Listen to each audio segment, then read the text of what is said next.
आप देख रहे हैं एपीएन और आज हम एक बेहद अहम मसला लेकर आपके सामने आ रहे हैं। सरकार हर तरह से अपनी अर्थव्यवस्था को सुधारने की पूरी कोशिश कर रही है, लेकिन वाकई क्या ये अर्थव्यवस्था सुधर पा रही है?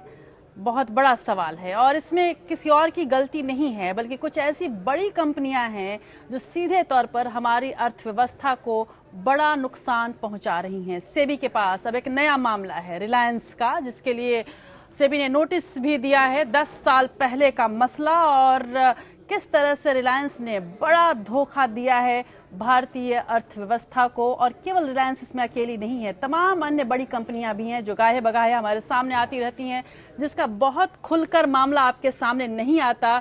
लेकिन वाकई ये किस तरह से पूरे स्टॉक मार्केट को प्रभावित करती हैं और इससे कैसे हमारी अर्थव्यवस्था चरमरा जाती है, ये बेहद गौर करने वाली बात है। ये मामला करीब 10 साल पुराना है, जिसमें कार्रवाई करते हुए बाजार को नियंत्रित करने वाली संस्था सेबी ने इस मशहूर कंपनी से कहा कि वो 1000 करोड़ रुपए का भुगतान करे। इसमें 447 करोड़ रुपए की मूल राशि और इस पर नवंबर 2007 से अब तक 12% की दर से ब्याज शामिल है। मामला इस कंपनी की उस सहयोगी कंपनी से जुड़ा है जो अब अस्तित्व में नहीं है। ये सहयोगी कंपनी पेट्रो कारोबार से जुड़ी थी। सेबी के मुताबिक बंद हो चुकी कंपनी के शेयरों में वायदा एवं विकल्प वर्ग में कथित तौर पर धोखाधड़ीपूर्ण कारोबार किया गया। अब संबंधित कंपनी सेबी के फैसले को चुनौती देने की तैयारी में है। सेबी के पूर्णकालिक सदस्य जी महालिंगम के 54 पन्ने के आदेश में 13 कंपनियों को प्रत्यक्ष अथवा अप्रत्यक्ष तरीके से शेयर बाजारों में 1 साल तक वायदा एवं विकल्प कारोबार करने से रोक लगा दी गई है। सेबी की वेबसाइट पर डाली गई जानकारी के मुताबिक इन कंपनियों ने सेबी एक्ट 1992 की धारा 12A और सेबी रेगुलेशन 2003 का उल्लंघन किया है। सेबी ने पूरी राशि का 45 दिनों में भुगतान करने का आदेश दिया है। महालिंगम के मुताबिक जो भी निर्देश दिया गया है वो बाजार में धोखाधड़ी के दायरे में ध्यान में रखते हुए दिया गया है। उक्त कंपनी ने इस मामले को निपटाने का सेबी से आग्रह किया था, लेकिन सेबी ने इससे इनकार कर दिया था। Bureau report APN. सबसे अहम मसले पर आज हम चर्चा करेंगे और हमारे साथ खास पैनल मौजूद है। हमारे साथ डॉक्टर यूके चौधरी, वरिष्ठ अधिवक्ता मौजूद हैं, प्रेसिडेंट एनसीएलटी बार एसोसिएशन के। हमारे साथ श्री बीएस नागर जी, अधिवक्ता मौजूद हैं। और इन दोनों ही खास पैनलिस्ट से हम पूरी जानकारी लेंगे कि किस तरह से अभी तक आपने बहुत तरह के धोखे की बात सुनी होगी। कंपनीज किस तरह से बैंकों को धोखा देती हैं, ये तो आपको और हमको समझ में आता है, लेकिन इसके अलावा बड़ा धोखा कहाँ से मिलता है, बड़ी चोट कहाँ से मिलती है इन बड़ी कंपनीज के द्वारा, और कैसे धीरे से जो हमारे अथॉरिटीज हैं वही इनको बचा लेती हैं और फिर से ये अपना काम वैसे ही बदस्तूर जारी रखते हैं, ये जानने लायक बात है। और कहाँ कहाँ हमारे कानून में कमी है, ये भी आज हम चर्चा करेंगे। बहुत बहुत शुक्रिया आप दोनों मेहमानों का हमारे इस खास शो में। डॉक्टर यूके चौधरी, सबसे पहले मैं आपसे ही जानना चाहूँगी, 10 साल से रिलायंस का ये मामला चल रहा था। हालांकि ये पहला कोई अकेली कंपनी नहीं है रिलायंस, ऐसे तमाम और भी मामले हमारे सामने गाहे बगाहे आते रहे हैं, लेकिन आम जनता की नज़रों से दूर रहे हैं। इस मामले को आप किस तरह से शुरू से देखेंगे? हानि, मैं ये कहना चाहूँगा कि अगर मैं पहले सवाल का जवाब दूं तो 10 साल एक बहुत लंबा समय है, जाहिर सी बात है जी। और मेरा ऐसा मानना है कि इस तरह के मामले निपटाने के लिए जी सेबी को या किसी और एडजुडिकेटिंग अथॉरिटी को जी इतना लंबा समय नहीं गंवाना चाहिए, क्योंकि इतने लंबे समय लगाने के लिए पूरी जो व्यवस्था है, जो हमारा जुडिशियल सिस्टम है, जो हमारा जुडिशियल एडजुडिकेशन प्रोसेस है, उस सारी प्रोसेस को डिले करने में कहीं ना कहीं इसका फायदा जो है, जो आदमी लॉ को वॉयलेट कर रहा है, उसको होता है। बिल्कुल। अगर हम इसी मामले को लेकर के चलें तो 2007 में ये नवंबर 2007 का ट्रांजैक्शन है। बिल्कुल। और ज्यादा पीरियड भी नहीं था इन्वेस्टिगेट करने के लिए। 6 नवंबर से लेके और 29 नवंबर तक का समय था जिसमें ये सारा कुछ ट्रांजैक्शंस करे गए। लेकिन उस टाइम से लेके और जब तक ऑर्डर आया 2010 में, इसमें करीब 10 साल निकल गए। बिल्कुल जी। और अगर हम ये मान के चलें कि सेबी की कैलकुलेशन सही है, स्टॉक एक्सचेंजेस के डाटा सही हैं, और जो इन्वेस्टमेंट हुई या जो करी गई either futures and option segment में या कैश सेगमेंट में, अगर वो सारे के सारे फिगर्स सही हैं तो 500 करोड़ का जो फायदा एक कंपनी को हुआ, अगर हम उसकी वैल्यू देखें 2007 में क्या थी, तो आज कम से कम वो 1500 करोड़ हो जाना चाहिए। बिल्कुल बिल्कुल जी। यहाँ पे एक मेरा सवाल है जो आपने एक आम जनता के नजरिए से मैं जरूर पूछना चाहूंगी आपसे। आपने जो कहा कि ऑप्शन एंड फ्यूचर सेगमेंट की यदि हम बात करें, आखिर ऑप्शन एंड फ्यूचर सेगमेंट होता क्या है? देखिए, स्टॉक एक्सचेंज में दो तरह के ट्रांजैक्शन होते हैं जी। एक ट्रांजैक्शन होता है जिसको हम कैश सेल्स ट्रांजैक्शन बोलते हैं। उसमें आप शेयर्स मार्केट में बेचिए, कैश में वो बिकते हैं, स्पॉट डिलीवरी होती है, उसी वक्त में पैसा आइदर दे दिया जाता है या उसको वीक के एंड में सेटल कर लेते हैं। जी। दूसरा एक सेगमेंट है जिसमें कि कोई स्पॉट डिलीवरी या कैश ट्रांजैक्शन नहीं होता, एक तरह का डेरिवेटिव एक शेयर्स का होता है, उसको आप futures and option contract sign करके उन शेयर को आप कह देते हैं कि हम आगे इस आने वाले वक्त में उस दिन खरीद लेंगे या उस दिन बेच देंगे। जी। वो जो है वो फ्यूचर्स एंड ऑप्शन सेगमेंट होता है। नाउ इस तरह के कॉन्ट्रैक्ट जो है वो सिक्योरिटीज रेगुलेशन कॉन्ट्रैक्ट एक्ट में आते हैं और उसके रूल्स बने हुए हैं। सेबी ने भी रूल बनाए हुए हैं, SCRA ने भी रूल बनाए हुए हैं, और ये सारे के सारे ट्रांजैक्शंस जो हैं हाईली मॉनिटर्ड ट्रांजैक्शन है। अगर इस ट्रांजैक्शन को देखें जिस पे हम आज बात कर रहे हैं, तो इसमें जो सिंक्रोनाइज्ड ट्रांजैक्शन हुआ जी। उसमें आप देखेंगे कि फ्यूचर्स एंड ऑप्शंस कॉन्ट्रैक्ट खरीदे गए, उनका एक एक्सपायरी डेट फिक्स किया गया कि 29 नवंबर को इस दिन ये कॉन्ट्रैक्ट खत्म हो जाएंगे। जहां तक मैं समझता हूं कि खरीदने में या कॉन्ट्रैक्ट में कोई गड़बड़ नहीं थी। जो गड़बड़ थी वो जो ट्रांजैक्शन कर रहे थे उनकी इंटेंशन में थी। जी बिल्कुल। उनकी इंटेंशन जो बाहर अब निकल के आई है, वो ट्रांजैक्शन ये था कि उन्होंने futures and options contract sign किए। उनको साइन करने के बाद उनको पता था कि ये उस शाम को जिस वक्त सेटलमेंट होता है 29 नवंबर को ये खत्म हो जाएंगे। उससे 10 मिनट पहले उन्होंने करीब 2 करोड़ शेयर्स कैश ट्रांजैक्शन में बेच दिए। रिलायंस इंडस्ट्रीज और उसके जो एजेंट्स थे उनके पास फ्यूचर्स एंड ऑप्शंस कॉन्ट्रैक्ट्स थे और रिलायंस के पास कैश शेयर्स भी थे। तो जैसे ही वो उनके futures and option contract maturity के लिए एक्सपायर टाइम पे आए, उन्होंने 2 करोड़ शेयर मार्केट में बेच दिए। उससे अगर इतने सारे शेयर्स एकदम मार्केट में आ जाएं, बिल्कुल, तो मार्केट प्राइस का डिप्रेस होना लाजमी है। बिल्कुल बिल्कुल जी। यहाँ पे नागर साहब, मैं आपसे जानना चाहूंगी क्या समझा जाए कि जो इस तरह की जो घटनाएं होती हैं, जैसे कि इसको आप कह सकते हैं कि जो स्टॉक मार्केट के साथ जो खेल होता है, इसके अलावा बैंकों में तमाम खेल होता है, क्या आपको लगता है कि हमारी अथॉरिटीज उतनी मजबूत नहीं है जिस वजह से ये सारे खेल होते हैं? देखिए, इसका एक एग्जाम्पल, सबसे ज़्यादा बड़ा एग्जाम्पल ये खुद ही है। इस पर्टिकुलर केस में mister Krishnanand, general manager SEBI, adjudicating officer थे। उनको जब ये एडजुडिकेशन प्रोसेस चल रहा था, मेरी इंफॉर्मेशन से उन पे इतना प्रेशर था कि वो ये रिपोर्ट ना दें, और आप इस हद तक प्रेशर था कि अभी लेटेस्ट इंफॉर्मेशन में वो आदमी मेंटली इतना टॉर्चर हुआ और हॉस्पिटलाइज है। तो ये सारा प्रोसेस 2007 की ट्रांजैक्शंस का 2017 में जाके ऑर्डर पास होना, उसके लिए एक स्पेशल ईडी RBI से फिलहाल आया जिन्होंने ये ऑर्डर पास किया है। ये जो ट्रांजैक्शन, जितना मैं समझाऊं, 5% शेयर्स ऑफ रिलायंस पेट्रोकेम जो ये मार्केट में बेचने की बात कर रहे थे, उसका जो भी आदमी ट्रांजैक्शंस करता है उसको अपनी आइडेंटिटी डिस्क्लोज करनी होती है।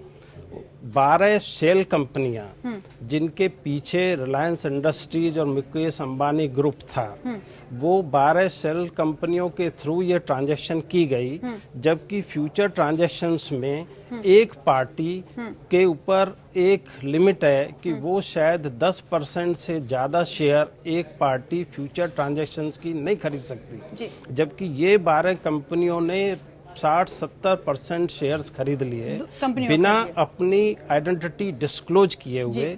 बाद में जब बहुत प्रेशर आया तो उनको ये डिस्क्लोज करना पड़ा रिलायंस इंडस्ट्रीज को कि ये हमारे ही एजेंट्स थे, जी, अपने छोटे छोटे एजेंट्स हैं, अपने ही छोटे एजेंट्स के थ्रू ये जो लिमिट से ज़्यादा शेयर्स खरीदे गए और बाद में उनको अपने एजेंट्स डिक्लेयर किया गया। जी, तो ये अपने आप में एक बहुत जाहिर सी बात है कि ये अपने आप में मुद्दा था जी, और इलीगलिटी थी जी, जिसको काफी कोशिश की गई दबाने की, और लास्ट में जब ये ऑर्डर अभी जाके आया है जिसका क्वांटिफिकेशन अभी यूके चौधरी साहब ने बताया कि आज से 10 साल पहले यदि वो 500 करोड़ था तो वो आज 1500 करोड़ सिर्फ तब होता तब ये अमाउंट सिर्फ आप बैंक में डिपॉजिट्स कर देते। बिल्कुल जी, रिलायंस जैसे कॉर्पोरेट ग्रुप का इन्वेस्टमेंट 500 करोड़ 2007 का आज किसी और बिजनेस वेंचर में देखें तो आज 15,000 करोड़ हो गया। बिल्कुल बिल्कुल जी, और जो अपने आप में एक बहुत इन्वेस्टर्स के साथ एक बहुत बड़ा धोखा है। जी बिल्कुल, और यहीं पर वो खेल है जिसको आप सीधे तौर पर देख सकते हैं कि जो कंपनीज हैं कैसे हमारी अर्थव्यवस्था से खेलती रहती हैं। चौधरी साहब, मैं यहाँ पे आपसे और भी जानना चाहूँगी कि केवल रिलायंस की बात नहीं है, तमाम ऐसी कंपनीज की घटनाएं आती रहती हैं जो इस तरह से काम करती हैं। आखिर कौन सा वो रास्ता है जो कि ये रास्ता अपनाकर, और इस तरह की जरूर हमारे कानून में कहीं ना कहीं कमी होगी जिससे ये रास्ता ले लेते हैं और ये लोग इस तरह के खेल कर पाते हैं। देखिए, एक बात तो आप समझ लीजिए कि अगर चरित्र ठीक नहीं है जी, तो चलन ठीक नहीं हो सकता। सही बात है जी, बिल्कुल जी। तो हम लोग हर कानून आप कैसा भी बना लीजिए जी, हर कानून में कुछ ना कुछ लूप होल दो। बिल्कुल। तो अगर आप ठीक चरित्रवान नहीं हो तो आपका चलन ठीक नहीं हो सकता। आप कहीं ना कहीं से कोई ना कोई रास्ता जी, कानून को सबवर्ट करने का, उसको तोड़ने का, उसको मरोड़ने का कोई ना कोई रास्ता हर जगह से निकाल लेते हैं जी। और ये पहली बार नहीं हो रहा है कि स्टॉक एक्सचेंज में ऐसा हो रहा है।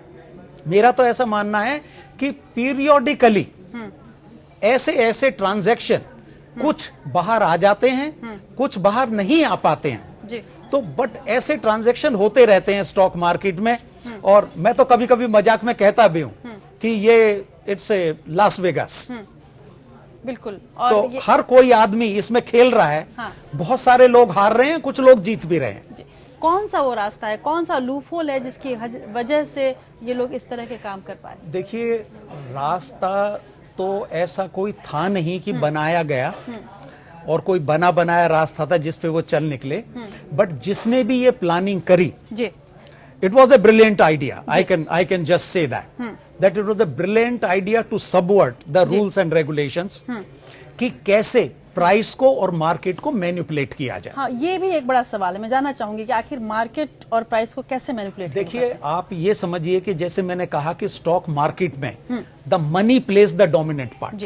अगर आपके हाथ में जितना ज्यादा पैसा है, आप उस पैसे को जितना ज्यादा प्ले करोगे मार्केट में, उसी के हिसाब से मार्केट के शेयर्स ऊपर या नीचे गिरेंगे जी।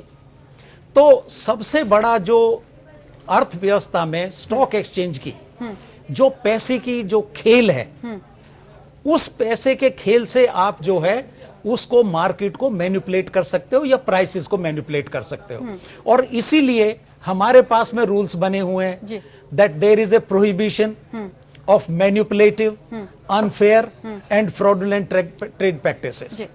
तो अगर आप उन रूल्स के रहते हुए भी ये ठीक समझते हो कि नहीं, हम फिर भी ऐसा कर सकते हैं, जैसा कि ये ट्रांजैक्शन हुआ कि आपको पता था कि 29 नवंबर को 5 बजे आपके कॉन्ट्रैक्ट्स खत्म हो रहे हैं और उससे सिर्फ 10 मिनट पहले आप मार्केट में 2 करोड़ शेयर डाल देते हो, जबकि आपने 24 नवंबर और 29 नवंबर के बीच में कोई और ट्रांजैक्शन कैश सेल्स में नहीं किया। तो ये करना इस बात का कम से कम रिफ्लेक्ट करता है पूरे मार्केट को कैसे कि manipulate इस तरह से आपने पूरी मार्केट को उस दिन हिला दिया, जी। प्राइस को मैनिपुलेट कर दिया, प्राइस को डिप्रेस कर दिया, शेयर प्राइस डिप्रेशन में चला गया, जी। और अगर शेयर प्राइस नीचे आता है तो naturally the futures and option contracts जी। Will not be settled on the terms and conditions as they were purchased. बिल्कुल। एक और सवाल मेरे दिमाग में है कि अगर मार्केट का मैनिपुलेशन होता है और इन कंपनीज के द्वारा किया जाता है तो सीधा फायदा किसको है और सीधा नुकसान भी किसको है? नुकसान तो जाहिर सी बात है कि हमारी अर्थव्यवस्था को है, लेकिन किस तरह से पूरे मार्केट को प्रभाव करता है? अर्थव्यवस्था को तो मैं कहूंगा कि इतना ज्यादा कोई ऐसे फर्क नहीं पड़ता है, बट आप देखिए कि इस तरह के ट्रांजैक्शंस जो हैं, it shakes the confidence of a common investor in the market. जी।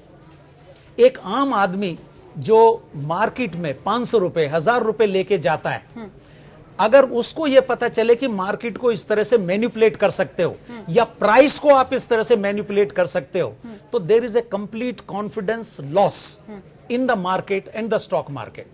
अगर ऐसा होता है तो देन हमारी जो अर्थव्यवस्था है उस पे भी फर्क पड़ता है, क्योंकि जैसे मैं पहले कह रहा था कि मैं एक किताब लिख रहा था 1995 में, 1995 में, जिसका नाम ही था capital market law and procedure. तो किसी आप जैसे आदमी ने मेरे से पूछा कि मिस्टर चौधरी, आपको क्या लगता है कि आज कैपिटल मार्केट जो 4900 करोड़ साल के पैदा करती है, ये अगले 10 साल में कितना पैदा करेगा? तो मैंने कहा मेरे हिसाब से 2005 में ये कम से कम कुछ भी नहीं तो 50,000 करोड़ मार्केट में आना चाहिए। जी। हमने किताब में भी लिखा, प्रीफेस में भी ये लिख दिया कि मार्केट 50,000 करोड़ हो जाएगी। मार्केट एक्चुअली 49,000 करोड़ हो गई, और उसका लेकिन एक दुर्भाग्यपूर्ण हुआ कि बीच में एक स्कैंडल आ गया, आपने सुना होगा हर्षद मेहता स्कैम। बिल्कुल। हाँ। सो हर्षद मेहता स्कैम के बावजूद भी 50,000 करोड़ की मार्केट स्टॉक एक्सचेंज की हो गई, लेकिन जैसे स्कैम आया वो मार्केट घर करके वापस 2,000 करोड़ 3,000 करोड़ पे चली गई। क्योंकि जो इन्वेस्टर होता है ना, वो एक टॉर्टाइज की तरह होता है, it never sticks it neck in the danger. बिल्कुल। और वो अपने आप को जरूर और वो अपने आप को बचा के चलता है जी, और इसलिए वो धीरे धीरे वो विड्रॉ करेगा तो कंपनियों को पैसे नहीं मिलेंगे, कंपनियों को पैसे नहीं मिलेंगे तो इकोनॉमी में पैसे नहीं आएंगे, स्टॉक मार्केट डाउन रहेगी तो नई इन्वेस्टमेंट नहीं आएगी, नई इन्वेस्टमेंट नहीं आएगी तो नए शेयर नहीं बिकेंगे, नए शेयर भी नहीं बिकेंगे तो पुराने शेयर भी नहीं बिकेंगे। तो ये सारी जो है इकोनॉमिक जो हमारे क्लाइमेट है, it vitiates the economic climate in the country. क्या इसके लिए कोई क्रिमिनल प्रोसिक्यूशन भी करने की जरूरत है? जैसे इतना बड़ा मामला हुआ, आपने 500 करोड़ लिया, आज वो उसका वैल्यू देखा जाए, जैसे कि आपने बताया कि 15,000 करोड़ से ज्यादा है, लेकिन सेबी ने बस एक उस पे जुर्माना लगाकर और उनको एक सेफ एस्केप दे दिया कि निकल जाओ बाहर इस पूरे मामले से। देखिए, ये कहना बड़ा मुश्किल है कि इस तरह के ट्रांजैक्शंस में कोई फ्रॉड भी होता है। कानून का रास्ता निकाल करके उसका इस्तेमाल करना, ये फ्रॉड नहीं हो सकता जी। गलत प्रैक्टिस हो सकती है, वॉयलेशन ऑफ द रूल्स हो सकता है, वॉयलेशन ऑफ द एक्ट हो सकता है, but ultimately it's a civil matter. So disgorgement का जो ऑर्डर जैसे कर दिया सेबी ने, उसको बैन कर दिया, तो इसके साथ में कोई पेनल प्रोविजन भी होना चाहिए, not for fraud but to कि डिसगॉर्जमेंट का जो ऑर्डर है, why it should be restricted only to 500 crore. It could have said the no, the 500 crore plus you must pay a heavy penalty for doing something in violation of the law. तो अगर इसको आप fraudulent transaction ना कहें but fraudulent practice कहें, तो भी उसका कुछ ना कुछ तो कोई उसका जी, कोई किसी तरह का कोई भी आपको डिस्करेजमेंट करने के लिए। अदरवाइज तो मेरे हिसाब से तो ये एक एनकरेजमेंट हो गया। अगर आज मुझे कोई कहे कि आप 500 करोड़ आज बना लीजिए और 10 साल के बाद में 580 करोड़ वापस कर दीजिए, तो ये तो एनकरेजमेंट है लॉ को वायलेट करने का। विन विन सिचुएशन है, ये तो विन विन सिचुएशन है कि आज 500 करोड़ बनाओ और 10 साल के बाद जब उसकी वैल्यू 1500 करोड़ हो जाए तो आप 580 करोड़ रुपए वापस कर दीजिए। तो क्या इसी वजह से इस तरह की चीजों को ज्यादा, जाहिर सी बात है कि ऐसे ही कारणों से ऐसी चीजों को ज्यादा बढ़ावा मिल रहा है, ऐसे में कैसे रोका जाए? नहीं, बिल्कुल ठीक है। इसका एक जो तरीका जो बहुत सारे डेवलप्ड कंट्रीज में ऑलरेडी ये इन्वोक्ड हो रहा है, उसका एक रीजन ये भी है कि हमारे यहाँ पे भी एक सेक्शन 245 आया है कंपनीज एक्ट में कि अगर इस तरह के कोई ट्रांजैक्शन कंपनी में होते हैं तो एक क्लास एक्शन सूट फाइल होता है।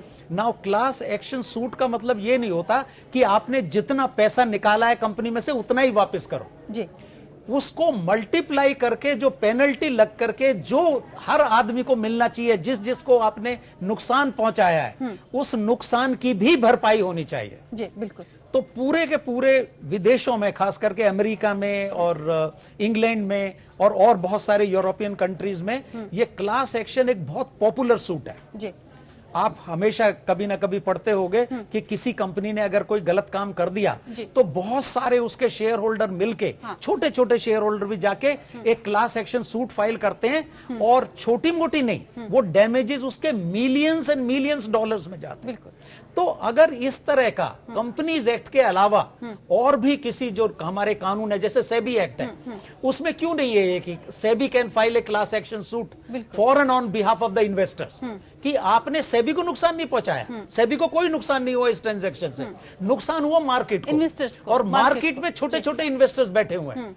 तो वो जो बंदे जो आरपीएल के शेयर्स में इन्वेस्ट कर रहे थे उस वक्त में, उनकी अगर संख्या 1 लाख है, 2 लाख है, 3 लाख है, 4 लाख है, उन सबको आपने नुकसान पहुंचाया जी। तो अगर आप उनको क्लास एक्शन सूट में कॉम्पनसेट करते हैं तो फिर ये डिसगॉर्जमेंट ऑर्डर 500 करोड़ का नहीं होता, फिर ये 5000 करोड़ का डिसगॉर्जमेंट ऑर्डर होता और पेनल्टी लगती, और वो पैसा फिर जो है वो सारे के सारे इन्वेस्टर्स, अगर इंडिविजुअल को नहीं जा सकता तो कम से कम इन्वेस्टर्स प्रोटेक्शन फंड या एजुकेशन फंड में जा सकता था। लेकिन आज की अगर इस केस की बात करें और आज के तमाम कानूनों के दायरे में रहते हुए बात करें तो वाकई ये जानना बड़ा दिलचस्प होगा कि उन इन्वेस्टर्स के पास जिनको बहुत घाटा हुआ है क्या ऑप्शन है, क्या विकल्प है। देखिए, इसके अलावा जो सेबी एक्ट है उसमें तो कोई खास फायदा है या कोई नुकसान लेने की स्थिति में कोई भी इन्वेस्टर्स है नहीं, बट अगर मार्केट में कुछ ऐसे लोग हैं तो they can, according to me, they can still file a class action suit under the companies act against RIL or against RPL as they be advised. And since I don't hold any brief for Reliance Industries or for SEBI, I will say that this is one legal option which is available to them in a class action suit under section 245 of the Companies Act, which if there is any such person who was interested in this transaction and whose the depression of these shares by this transaction has caused him a loss, he can certainly seek a compensation from RIL or from RPL both. And अब एक final comment ज़रूर मैं चाहूँगी नागर साहब आपसे कि हालांकि हमने अगर एक आम नागरिक की भाषा में कहूँ तो हमने ये सुना है कि भाई अगर अभी जैसे ब्लैक मनी की बात बहुत चल रही है और अगर ये कहा जा रहा है गवर्नमेंट की तरफ से भी कि अगर थोड़ी सी ब्लैक मनी आपके पास मिल जाती है 31 तारीख के बाद तो 137%, 200 तक बात चल रही है कि आपको हम टैक्स लगा देंगे। क्या कुछ ऐसी व्यवस्था इन कंपनीज पे भी लगनी चाहिए? क्या ऐसा भी कर सकते हैं कि जो बार बार अगर जो हैबिचुअल हो जा रही हैं कंपनीज इस तरह के एक्ट के लिए, क्या उनके लाइसेंस पे कुछ बात करना चाहिए कि इनके लाइसेंस ही कैंसिल कर दिया जाए, या फिर कुछ हेवी, जैसा कि चौधरी साहब ने कहा कि हेवी पेनल्टी लगाया जाए ताकि आगे आने वाले समय में डिस्करेजमेंट हो सके? क्या कुछ ऐसी व्यवस्था गवर्नमेंट की तरफ से भी करना जरूरी है? राजश्री जी, ऐसे प्रोविजंस हैं। अभी आपने चौधरी साहब ने जो बात की कि चरित्र की जो बात की, तो रिलायंस इंडस्ट्रीज की इस तरह की कंट्रोवर्सी ये पहली नहीं है। 2011 में अनिल अंबानी को डिबार किया गया था investment in the listing market, listed shares. ठीक इसी तरह आप दूसरा एग्जांपल 2G स्कैम में जब अनिल अंबानी का नाम आया था तो उनके 4 एम्प्लॉयज अरेस्ट हुए थे। उसके बाद में सीबीआई ने एक चार्जशीट फाइल की थी जहां नेशनल इंश्योरेंस की कुछ फर्जी पॉलिसीज जो है वो रिकॉर्ड पे दिखाई गई थी, जो एक्चुअली अल्टीमेटली फ्रॉडुलेंट डॉक्यूमेंट्स थे। एक बार उनका बिजनेस जेट एरोप्लेन डीजीसीए ने ग्राउंड किया था क्योंकि वो एक्सपायर्ड सेफ्टी इक्विपमेंट्स कैरी कर रहा था। ओएनजीसी से रिलेटेड कंट्रोवर्सी पिल्फरेज की उनके रिकॉर्ड पे थी। लेटेस्ट एक पीआईएल अभी सुप्रीम कोर्ट में पेंडिंग है जिसमें ये कहा गया है कि सीएजी ने एक रिपोर्ट फाइल की, ड्राफ्ट रिपोर्ट, उसमें कहा कि रिगिंग थी अल्टीमेटली रिलायंस जियो के ऑक्शन में, क्योंकि जो कंपनी पार्टिसिपेट कर रही थी उस प्रोसेस में, उसने अपनी कैपिटल के 5000 टाइम्स ज्यादा वैल्यू का स्पेक्ट्रम खरीदा और फिर रिलायंस जियो को बेच दिया। जी। जहां तक अभी इनके ऊपर इस फाइन के अलावा 1 साल तक की एज सच कोई पीरियड प्रोवाइड किया है जिसमें ये शायद इन मार्केट में जो है ट्रेडिंग नहीं कर सकेंगे। और जो मान लिया आज रिलायंस जैसे ग्रुप के लिए, पहली बात तो ये जो भी एडजुडिकेटिंग ऑफिसर का ऑर्डर है अल्टीमेटली सुप्रीम कोर्ट तक चैलेंज होता रहेगा। जिस तरह के जितने बड़े टाइकॉन रिलायंस है उनके लिए ये 1000 या 500 करोड़ का इतना बड़ा अमाउंट नहीं है, यदि पे करना पड़ा तो पे कर देंगे। कुछ ऐसे इसी तरह की और पेनल्टी आजकल जैसे CCI कुछ बड़े कॉर्पोरेट्स पे लगाया है, उन्होंने यदि सुप्रीम कोर्ट से हार गए तो वो पे कर दिया, बट अल्टीमेटली कुछ बहुत ज्यादा इफेक्ट इतने बड़े कॉर्पोरेट्स पे नहीं होता, पर कुछ नहीं होता। लेकिन आप जब तक इन सब चीजों के साथ पैनल एक्शंस कुछ नहीं होगा तब तक मेरे को कोई सुधार के उम्मीद नहीं लगती है।